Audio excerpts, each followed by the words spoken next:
Beatriz tenía 29 años y vivía en un vibrante barrio de Valencia, donde las terrazas bullían de vida. La brisa del Mediterráneo se colaba entre las calles estrechas y las calles se llenaban de risas y el aroma de las paellas recién hechas.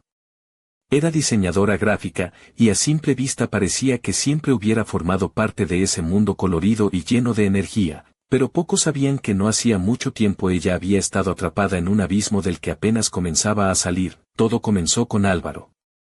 Álvaro había sido su novio desde los tiempos en la Universidad de Valencia, un chico con ese encanto que hacía que una habitación entera se iluminara con solo su entrada.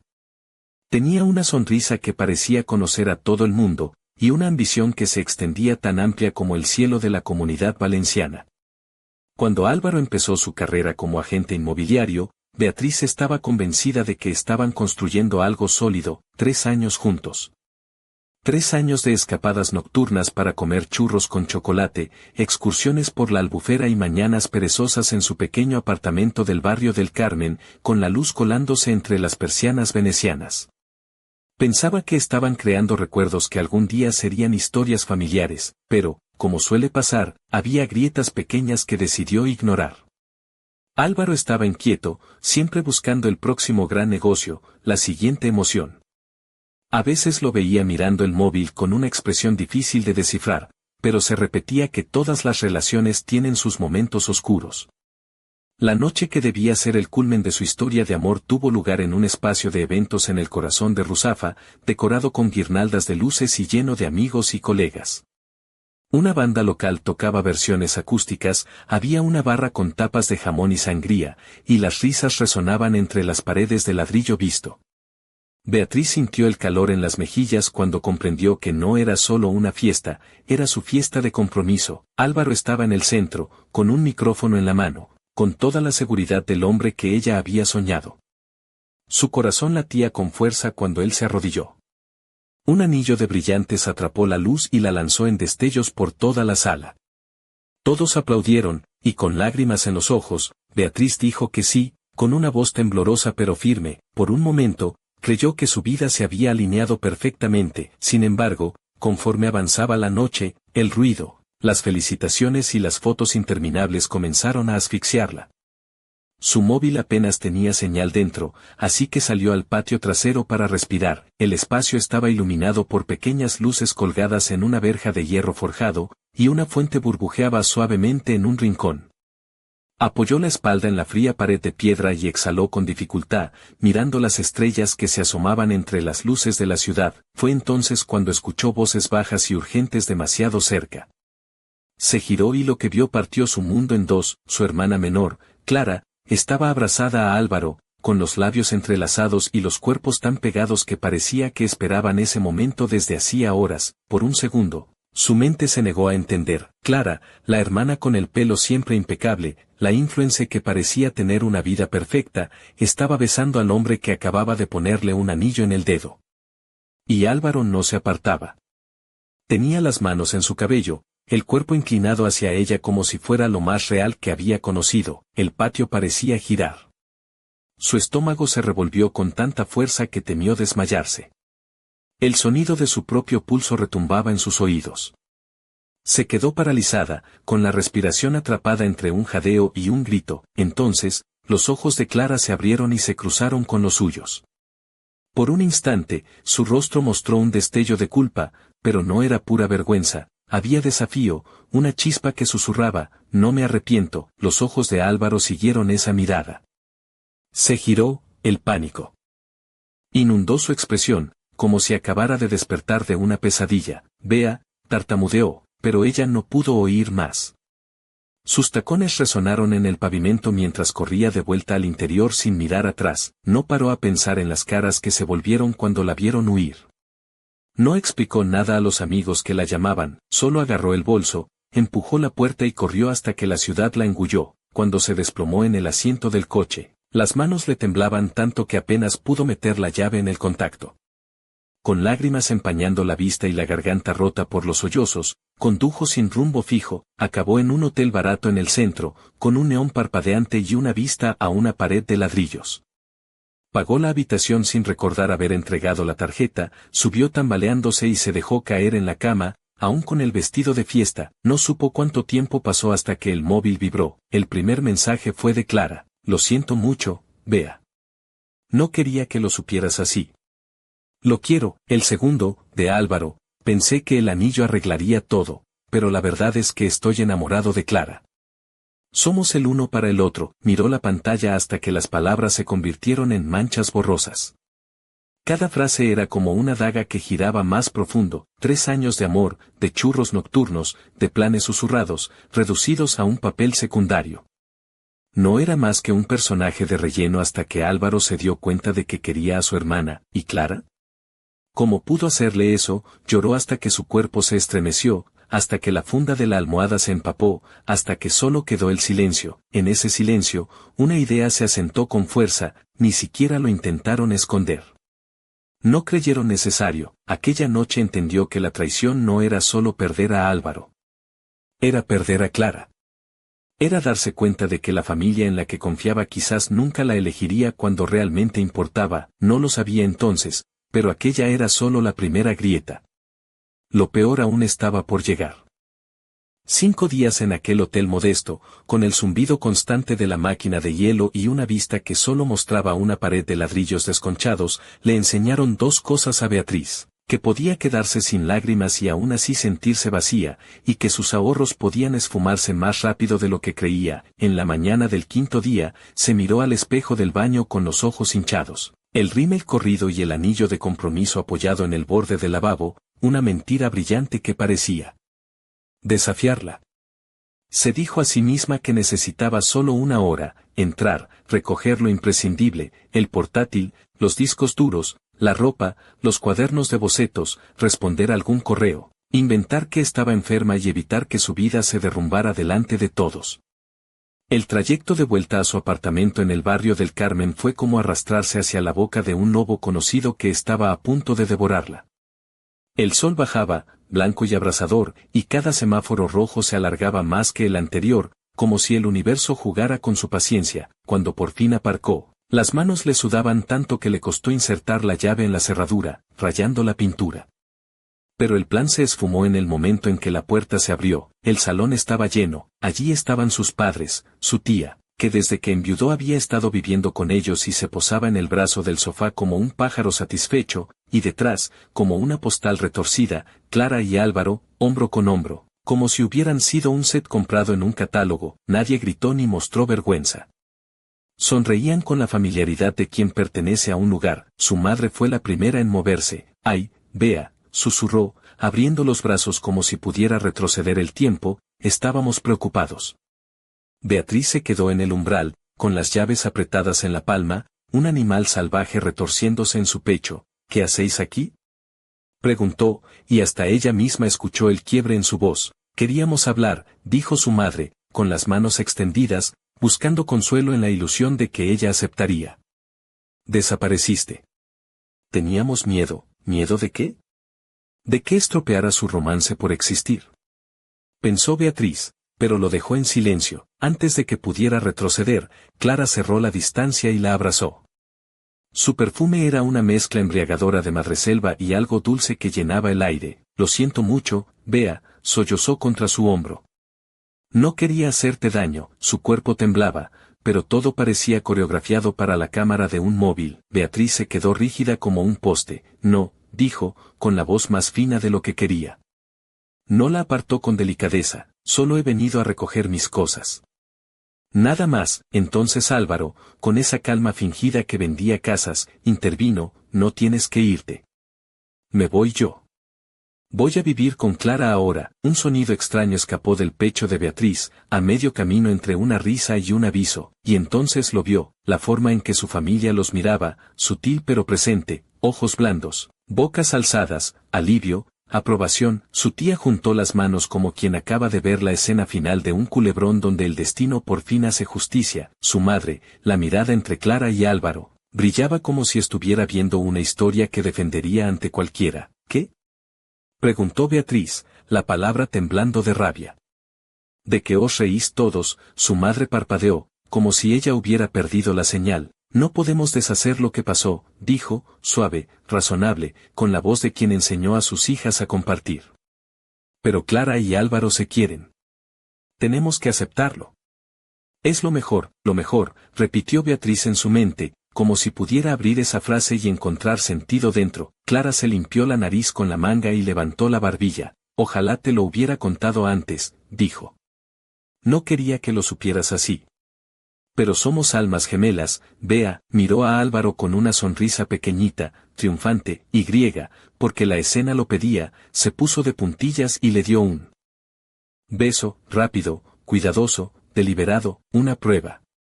Una reclamación. Su madre se secó una lágrima en la esquina del ojo, su tía murmuró, disfrazando la aprobación de empatía, su padre apretó los labios, haciendo una línea que Bea había aprendido a temer.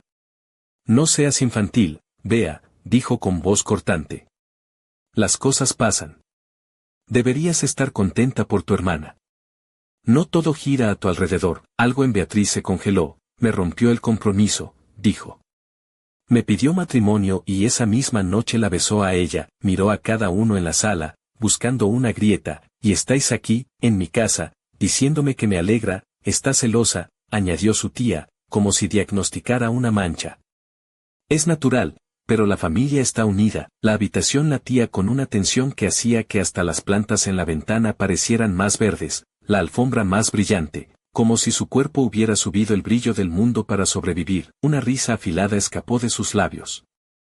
Fuera, ordenó, se les quedó mirando confundidos, como si la palabra no encajara. Fuera, repitió, cada sílaba estallando como una piedra. Fuera de mi casa. La voz de su madre se volvió quebradiza. Cariño, no lo dices en serio. Beatriz la esquivó y se metió en el pasillo, hacia su habitación. La puerta se cerró con un clic decidido, no un portazo.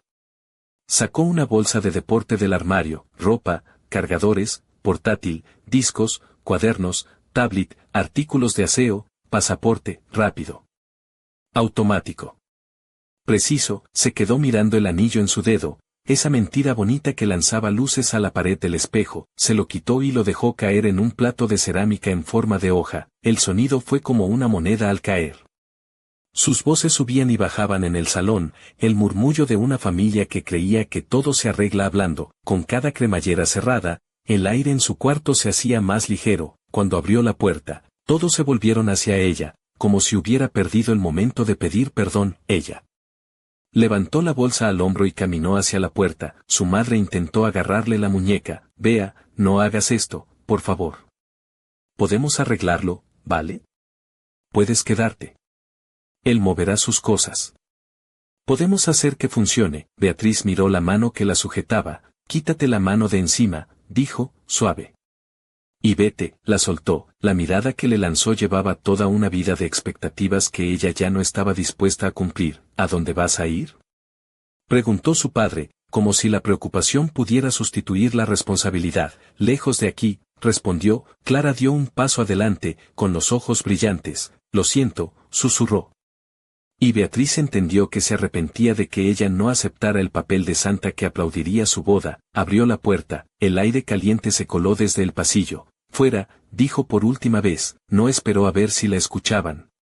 Salió al rellano, la bolsa golpeando su cadera, y cerró la puerta tras de sí. El pestillo encajó con un clic limpio y satisfactorio. En la escalera, su respiración finalmente encontró un ritmo que no dolía. Cuando llegó al aparcamiento, el cielo tenía el color de un melocotón morado. Tiró la bolsa en el asiento trasero. Entró, apoyó la frente en el volante. Por un instante pensó que se desmayaría. Luego, el motor arrancó, un zumbido bajo y fiel. Salió a la calle. El alivio y la rabia iban a su lado todo el camino.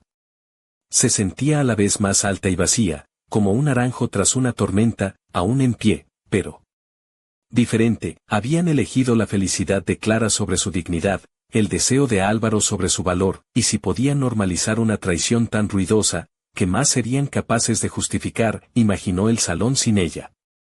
A su madre alisando los cojines para Clara, a su padre ofreciendo una cerveza a Álvaro, a su tía contando una historia sobre cómo el amor verdadero desbarata los planes mejor hechos. No era la última emboscada.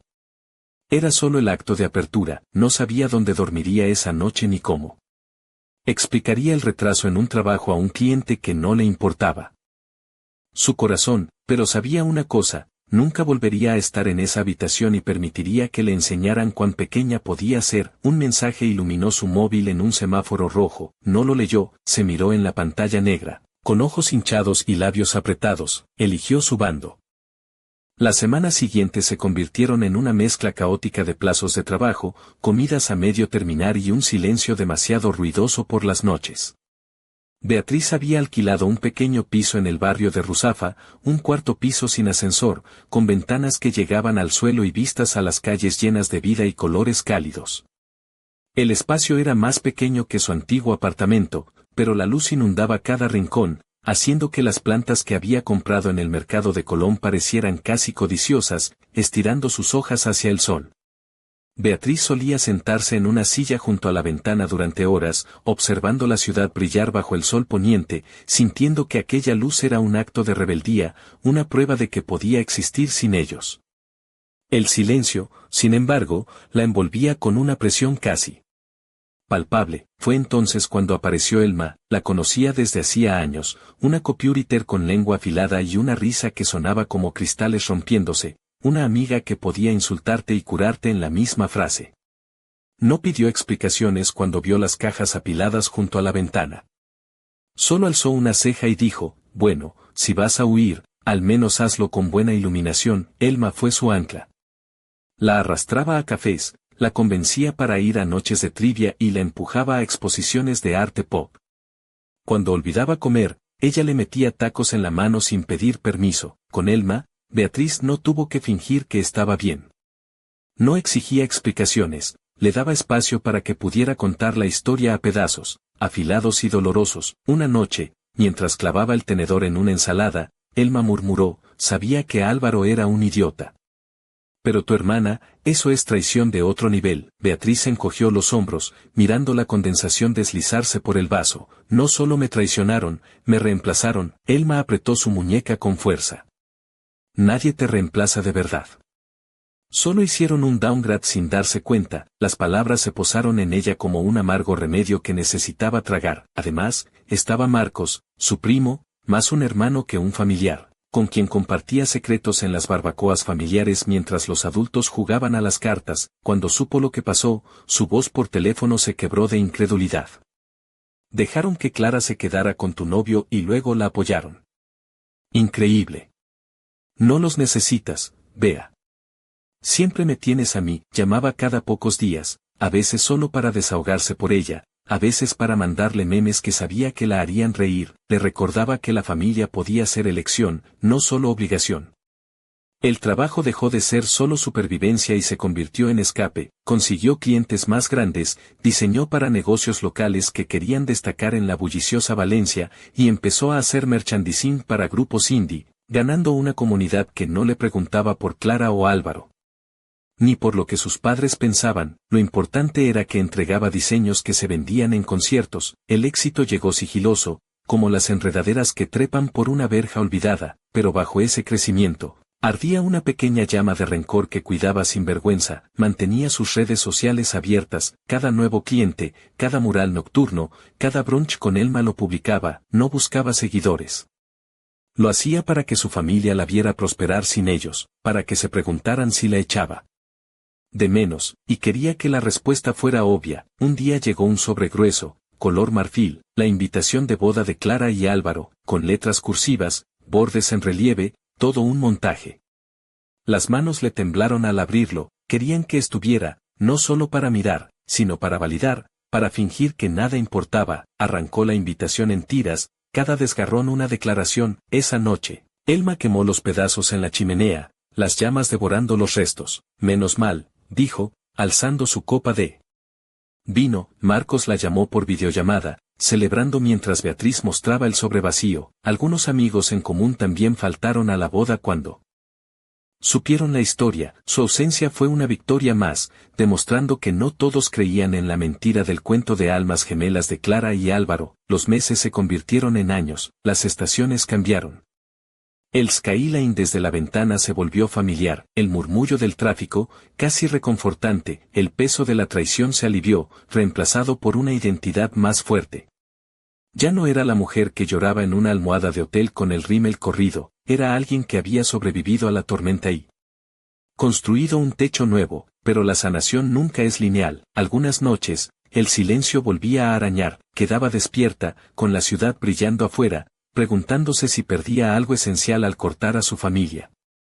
Luego recordaba la mirada de su madre, la suavidad en sus ojos mientras veía a Clara besar a Álvaro, y la duda se convertía en resolución. No era solo Clara y Álvaro.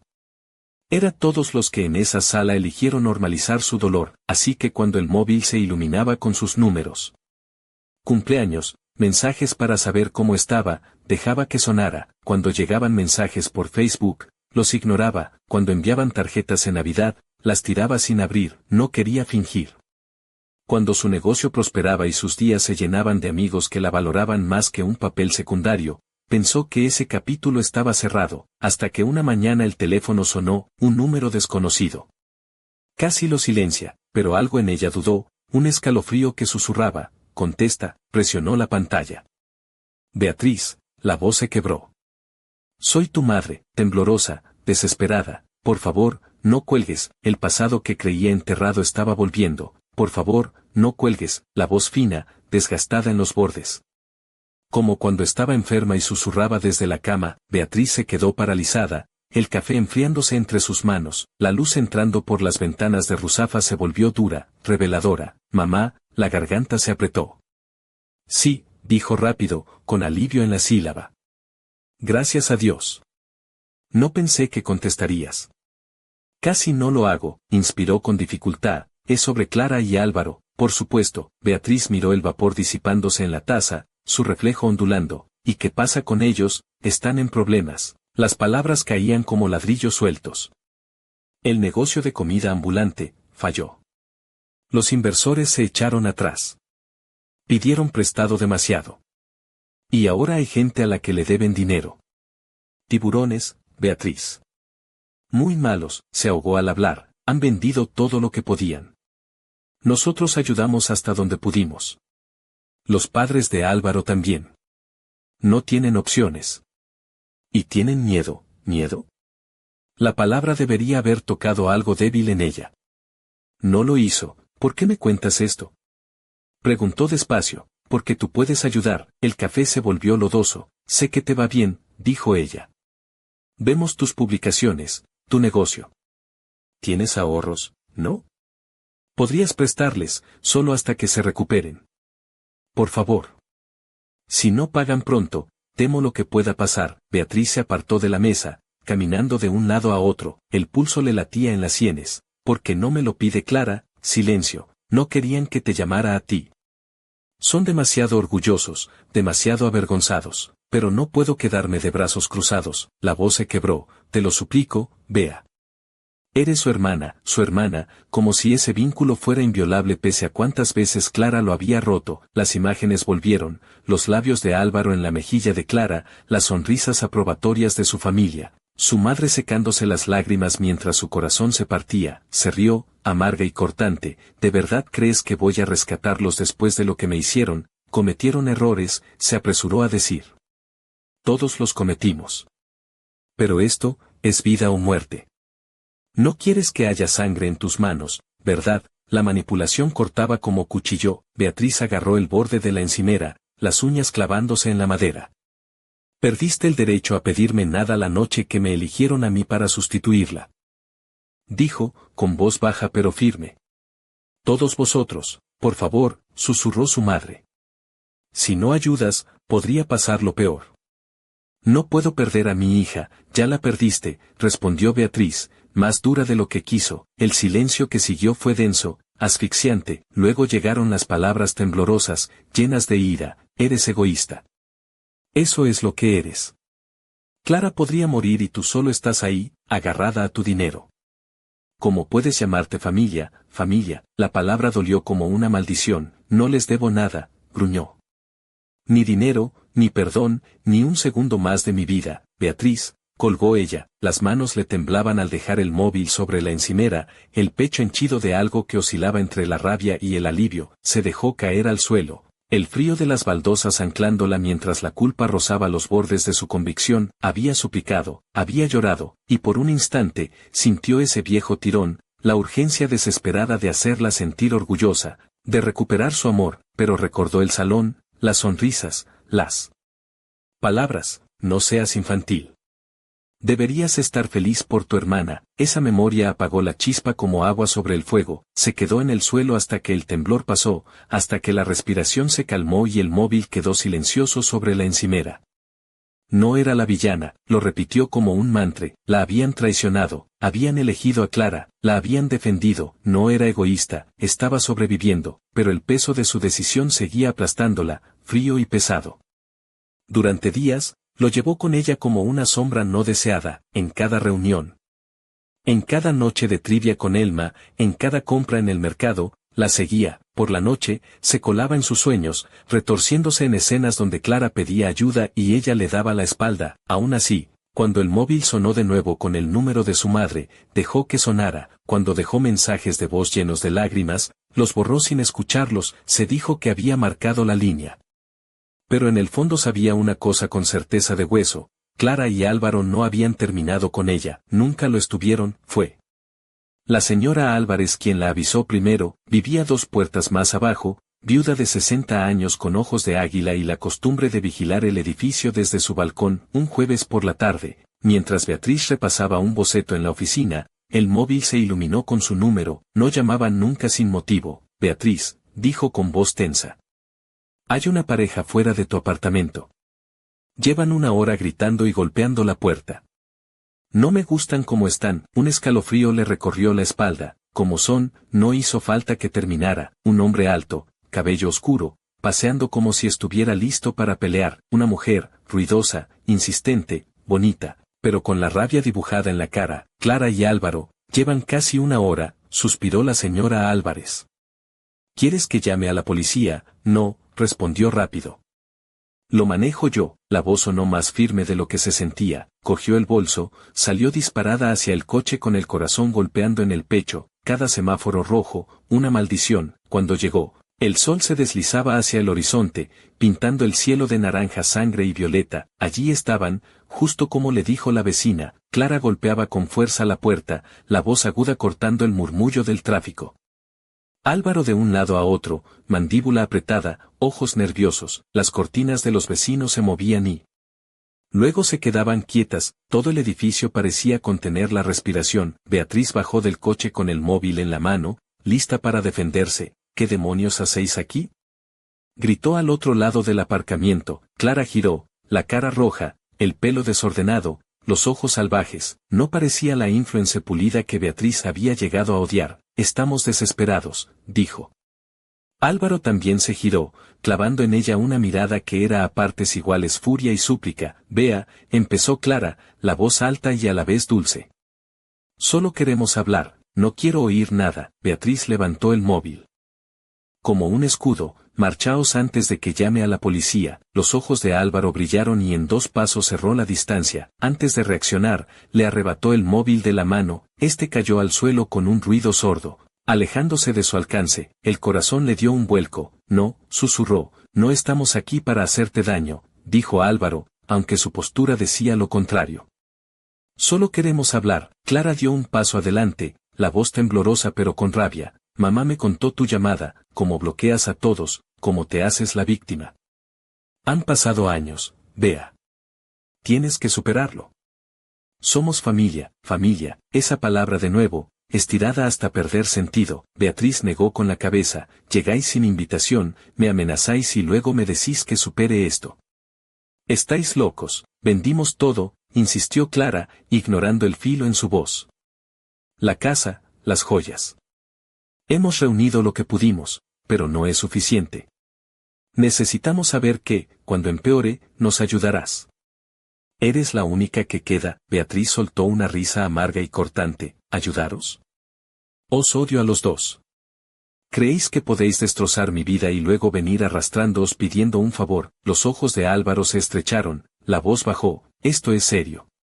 No nos iremos hasta que aceptes. El estómago de Beatriz dio un vuelco. Aceptar que. Clara sacó un papel doblado de su bolso y se lo mostró. Firma. Un compromiso de que nos prestarás dinero cuando te lo pidamos. Algo para demostrar a los que nos deben que la ayuda viene. Las manos de Beatriz se cerraron en puños. Estáis locos. Ni aunque lo firmara tendría validez legal. Y aunque la tuviera, jamás pondría mi nombre en algo para vosotros. El rostro de Clara se torció, de un empujón la tiró contra la pared. El aire salió de los pulmones de Beatriz con un silbido. Nos debes, escupió Clara, con los ojos como brasas. Somos familia. No puedes irte así. Cada instinto le gritaba que la empujara, que le hiciera sentir una fracción del dolor que le había causado, pero se contuvo, temblando de rabia contenida. En cambio, se lanzó hacia el móvil en el suelo, lo recogió y corrió hacia el coche. Gracias a Dios había dejado el motor encendido. Clara gritó su nombre, la voz cortando el aire. Álvaro intentó alcanzarla, pero Beatriz cerró la puerta y pisó el acelerador.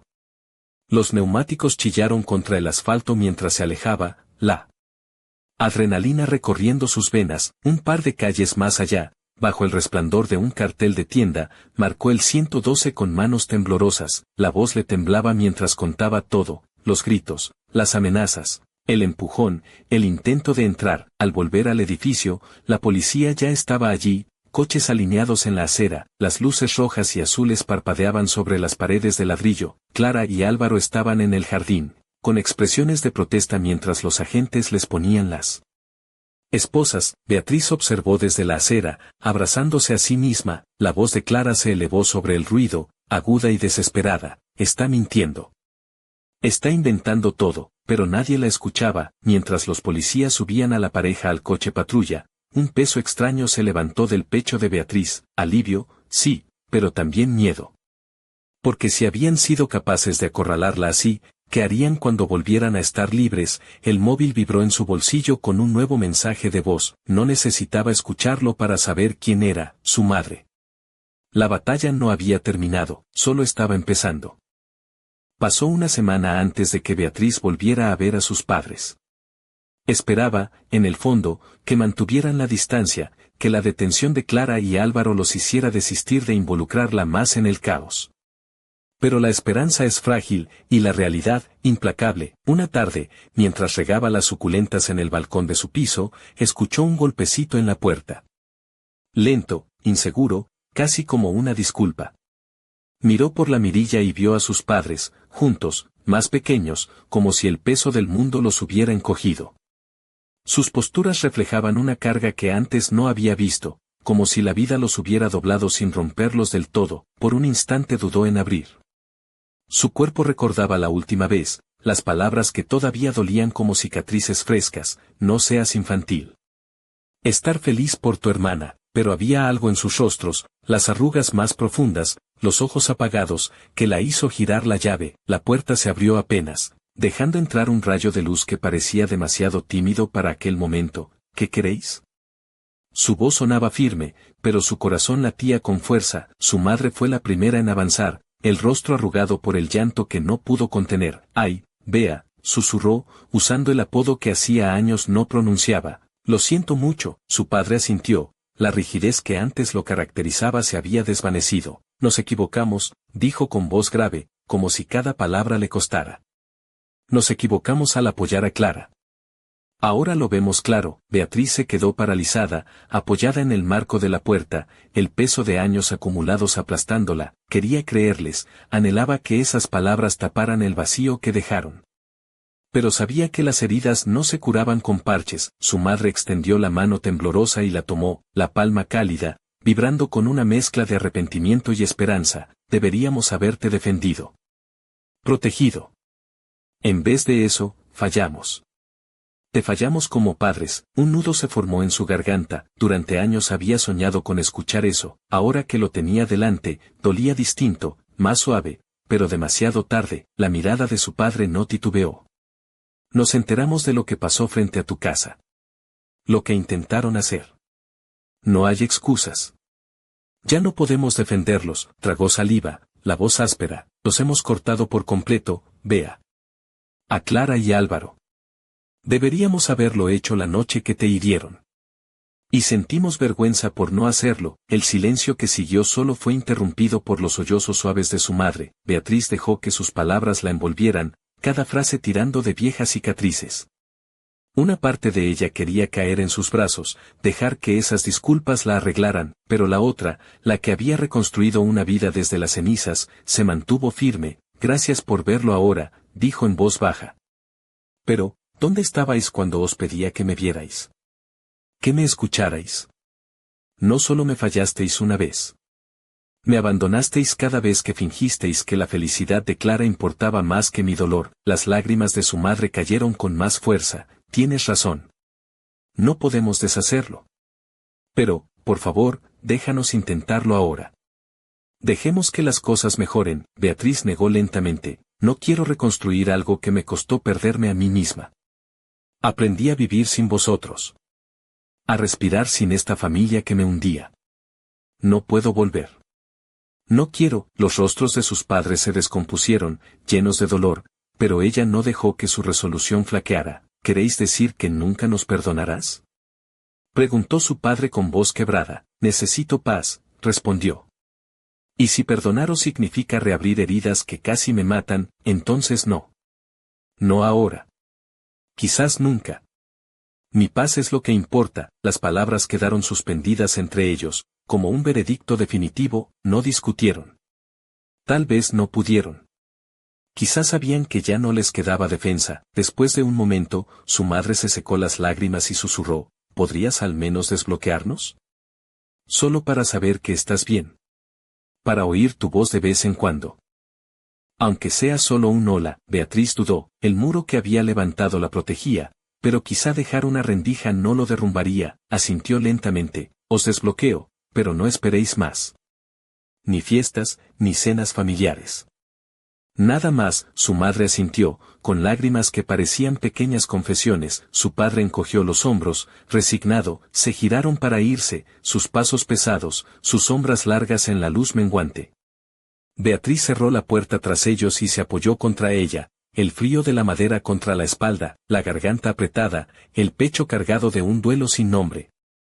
Finalmente habían dicho las palabras que ella tanto había deseado, pero en lugar de sanar, esas disculpas la dejaron vacía, recordándole todos los años en que no las había escuchado. Aquella noche desbloqueó sus números, su móvil vibró una vez y luego quedó en silencio, una pequeña grieta en el muro, pero el muro seguía en pie.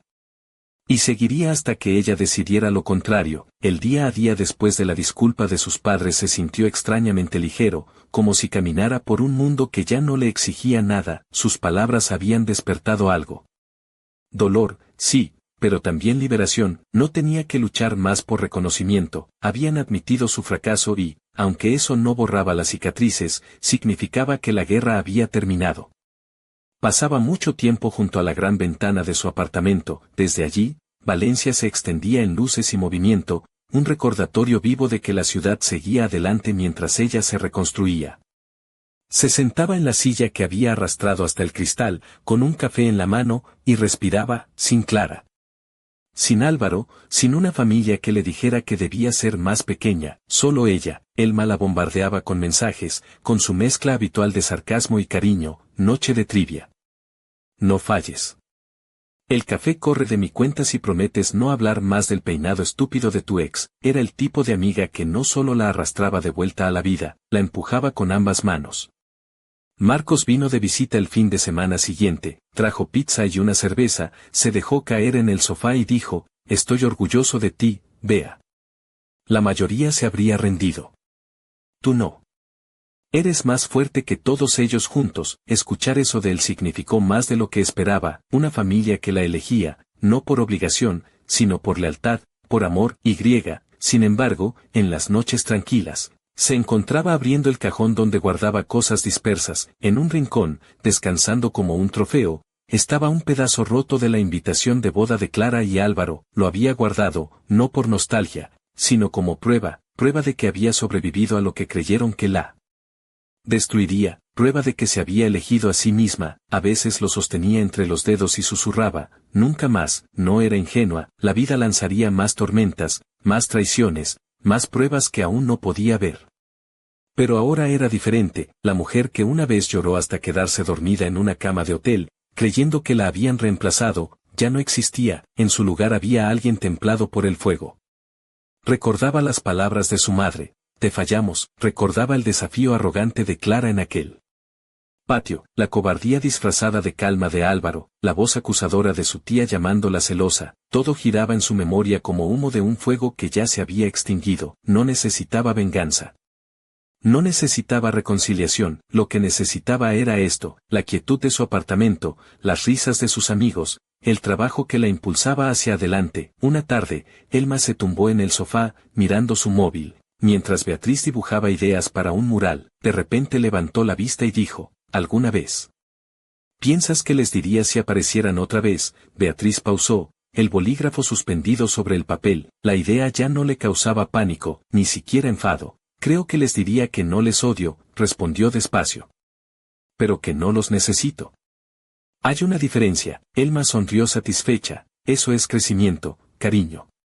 Eso es poder. Más tarde, cuando el apartamento volvió a quedarse en silencio, Beatriz se puso junto a la ventana, viendo cómo la ciudad latía abajo, los neons parpadeaban, el tráfico zumbaba, las risas escapaban de las terrazas. La vida siempre seguía adelante, y ella comprendió algo simple, liberador. Ya no la definía la traición, la definía la elección que hizo después, la elección de irse, la elección de reconstruir. La elección de proteger su paz por encima de todo. Había bloqueado y desbloqueado, quizás algún día contestaría otra llamada, o quizás no, pero la diferencia era que ahora la decisión era suya, no de la culpa, no de la manipulación, ni de ninguna definición ajena de familia. Por primera vez en años, se sentía completa.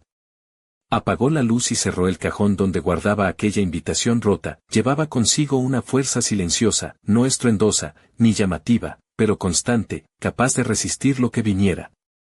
No sabía qué le deparaba el futuro, pero sabía una cosa, lo enfrentaría a su manera, y para ella, eso era suficiente. Una noche, mientras la ciudad dormía bajo el manto estrellado de Valencia, Beatriz recibió un mensaje inesperado. Era de un número desconocido, y el texto decía simplemente, sé lo que hiciste aquella noche en el patio. No todo está dicho. Su corazón se aceleró, un escalofrío recorrió su espalda. ¿Quién podría saberlo?